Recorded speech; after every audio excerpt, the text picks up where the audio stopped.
Hi everybody, David Harper here. In a moment I'm going to take you for a drive from here, my home in the northeast of England, over the Pennines to the northwest of England to meet the artist who created this mosaic piece of work. Now you know that I'm a big fan of British modern artists, living artists, making a living right here, right now, today in Britain. These are artists that I follow, I collect, I invest in, artists I think are going places, and artists that I think you need to keep an eye on. So come with me, let's go meet David O'Brien, the artist that created this really quite brilliant mosaic. Yes, it's made from tile, it's very heavy, and it features an iconic image. It's the Second World War poster featuring a female worker known as Rosie The Riveter. Now, the original poster, of course, was created in the 1940s during the Second World War, and it was designed to, boost the morale of the workers, male and female, toiling away, slogging away on behalf of the war effort in the munitions factories and the shipyards. And it worked. We can do it. And guess what? Yes, they did do it. So this is an iconic image. It works, I think, really well. Modern art works really well with antique pieces of furniture. So come on, let's jump in the car. Let's go and visit the studio of Dave O'Brien.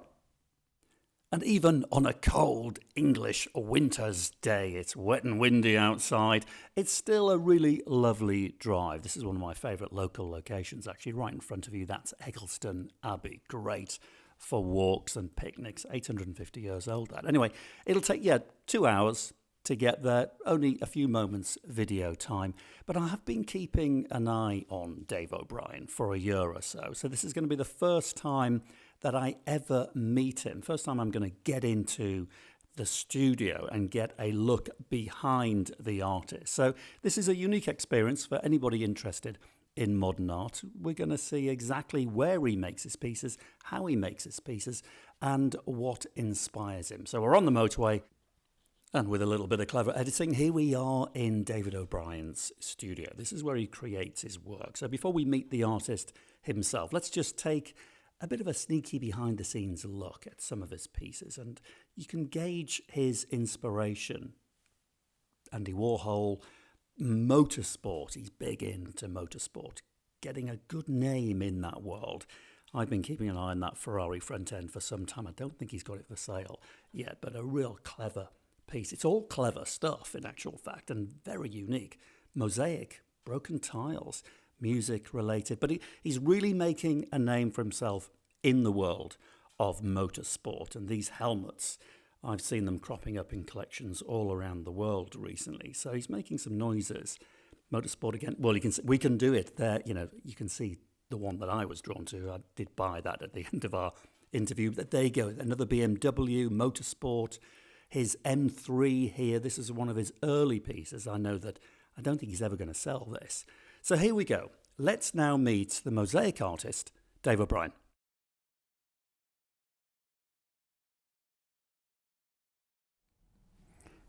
So what are you doing now then, Dave? So this is pretty much finished now. I'm just literally going to give it a good polish up. I've got most of the kind of grout there now is pretty perfect. Just needs a good polish. A bit more gold paint in there just to cover the white up and give it a good polish, and it's going to be finished and ready to go. Now, well, obviously, I think I see an inspiration there of another famous artist. Tell us about your love of this particular artist. Oh, Andy Warhol. I've just loved probably since childhood, really. Just fantastic artist. Just the mixture of his art. Especially love his painting of the Le Mans car, the BMW M1, because I love motorsport as well. So that really was an attraction, or one of the things that got me interested in Andy Warhol. and then, you know, it's followed on with the paint cans, with the Velvet Underground, you know, with the banana and that kind of those works. There's a real motor racing theme going on here as well, isn't there? I mean, was that your first inspiration as an artist? Yeah, I've always been interested in motorsport and Formula One and Le Mans. So yeah, it's quite easy to make things that you're really inspired by. So yeah, absolutely love Formula One, love Senna, love BMW cars, coming back to Andy Warhol, painting the BMW art car. Now what about the banana here? Well, the banana, funnily enough, that's the first piece that I made with some kind of serious intention of making it marketable, showing a gallery something.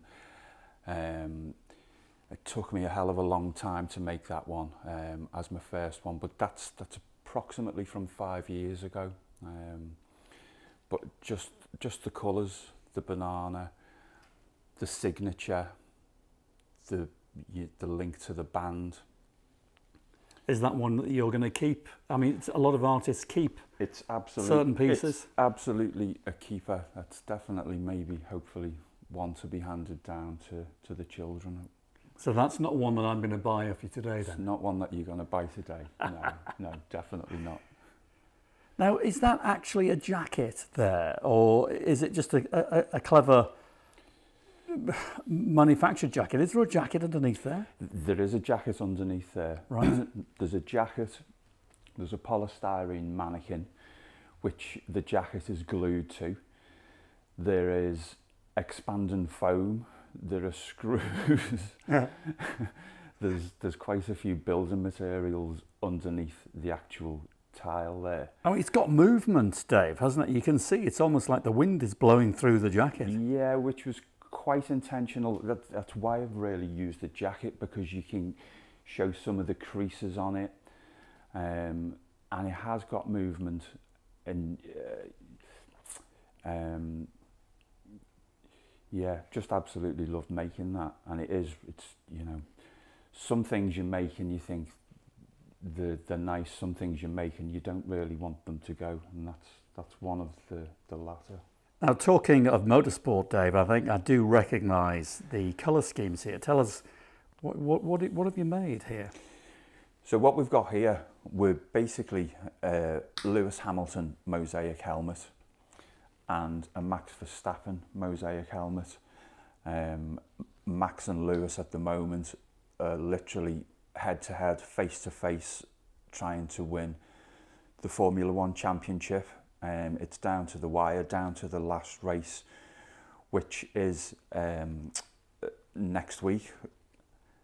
So basically I was asked to make these. These are going to a gallery in London called Images in Frames, with the idea being basically, obviously it's essentially, you know, it's face-to-face. A very exciting finish to the championship. My heart's with Lewis, definitely, because I'd love him to win an 8th title. Definitely deserves it, especially on his current form. But Max is definitely a up-and-coming champion of the future. So you find creating art like this much easier because this is your passion as well as making art. You love motorsport. Absolutely, absolutely. It's such a difficult piece to make, and probably if you didn't have that passion, you probably would leave it and not come back to it. But Formula One's, you know, I absolutely love it. So this is the new Lewis helmet. You can see all the detail kind of on that. There's a little bit of glitter grout as well in that, which hopefully will be picked up maybe by the light. That is fantastic. Now that's heading down to London. So this is off to London, yep. And can I have a look at the underside there as well, Dave? I mean, are these polystyrene? What? Oh, that's actually a real helmet. Absolutely. There's nothing better to use than to use something which is, it's a perfect shape, perfect weight, there's a lot of preparation that needs to go into the helmet. There's various, it basically just needs to be quite smooth, so any you know, bumps are kind of ironed out. I have to sand the helmet, so the tiles get some purchase, and use, you know, the correct adhesive, which is a really strong adhesive, so everything is bonded. But when it's dry and it's finished, it's absolutely totally solid, as you can see. So that's now a piece of sculpture. I mean, your art actually is recycling as well here. So you're using old helmets. Absolutely. And creating fresh modern art. Yeah. How long does it take? I know this is a question that artists are asked all of the time. And absolutely. How do you answer that question? It literally takes as long as it takes. I do get asked that question a lot.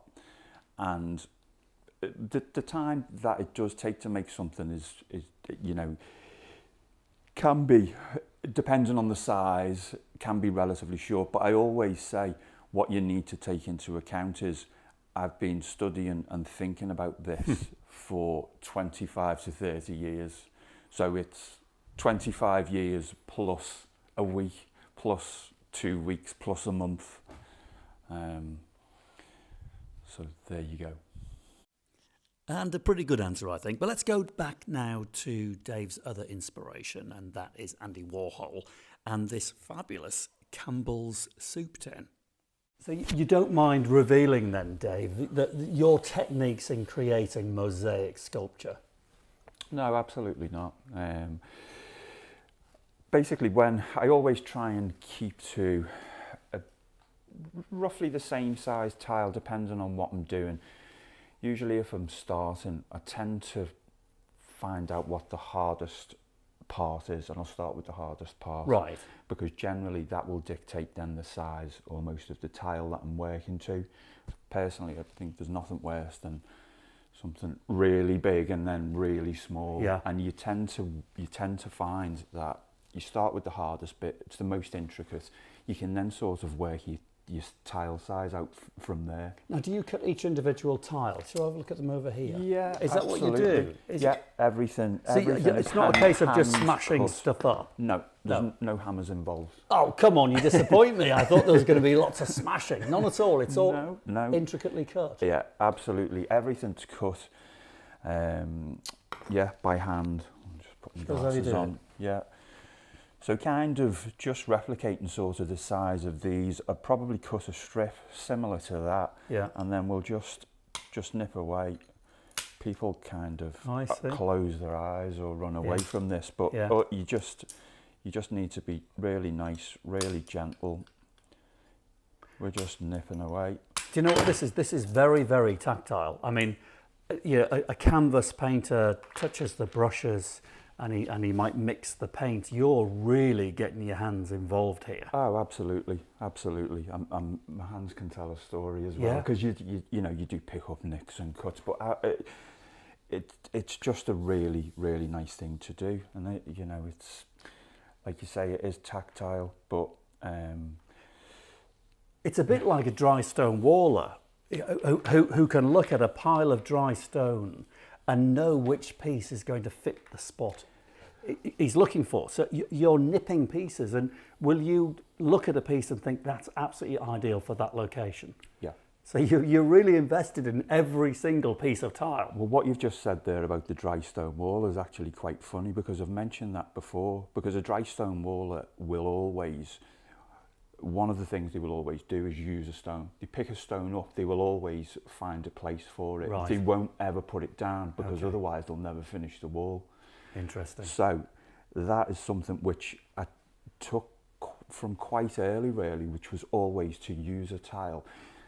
Sometimes you have a piece and it won't fit, so you just literally do a random cut and it will then fit. So every piece you pick up, you use? Absolutely. You're not rummaging around, you pick it up, and if it doesn't fit perfectly, you trim it? If it doesn't fit, I'll trim it to make it fit. Right. Absolutely. Wow. But the dry stone waller, it's quite funny that you mentioned that, because I can see the similarity there. And the grouting that you're using, this is, I suppose, household grout. No, well, some of it is. I tend to use, for the first layer of any grout that I do with anything, I'll always use an adhesive tile grout because it just gives everything a little bit more strength. It's a starting point of white because you can always go heavy. You can always change the colour from white. If you start with a darker colour, it's difficult to go light. But I'll use glitter grouts depending on what I'm doing. But I've also, funny enough, you mentioning that, I've recently started to use paint. So I'll finish the piece, generally finish it to white, but then on this, which you can't see so well, but I've actually partly painted this in gold now. And the gold paint gives a really good finish that you can't get from a gold grout. It just doesn't look the same. Paint is brilliant. Now, you've been working on this one for quite some time because I follow Dave on Instagram and I saw you post this quite a while ago. So you've been jumping backwards and forwards onto this thing. Do you find that some pieces cause you a complete nightmare in the creation? Just take so much energy. And is that one of them? Yes. Yeah, I see it. I see it. Absolutely. Yeah. But when I start something, I've always had this. If I can visualize it, I can make it, and I can see it. And the process of getting to that visualization in reality can be quite difficult. Yeah. But if I can visualize something at the start, I will get there by hook or by crook. How far off are you from finishing this? This is pretty much done now. Brilliant. Pretty much done. Will it be a relief when it's done? Absolutely. Absolutely, it will be a relief. But it's just it's another one of those pieces. It's absolutely, I love it. I love it. Be hard to let it go. Do you genuinely find that sometimes with certain pieces? Because this is what you do for a living. I mean, this is all about modern British artists working and making a living from their art. Do you struggle sometimes letting a piece go? Yeah, definitely. You do? Yeah, absolutely. Right. Much more at the beginning of my kind of art career. A little bit less now. What I tend to do now is I think if I'm letting something go that I don't really want to let go, I'm going to replace that with something even better perhaps. Right. Something different. I've always got so many ideas floating around, you know, what the next thing is. So I've sort of learned I've got to let things go in order to make better things perhaps. Right, okay. But that's good because that shows your passion. Yeah, this is not just a job to you. No. You're not just doing it to pay the bills. No. You're doing it first and foremost because you love it. And you're very lucky that other people love it as well. And they're giving you, the funds to continue doing what you love doing. So, absolutely. Yeah. Absolutely. Very lucky, very blessed. And yeah.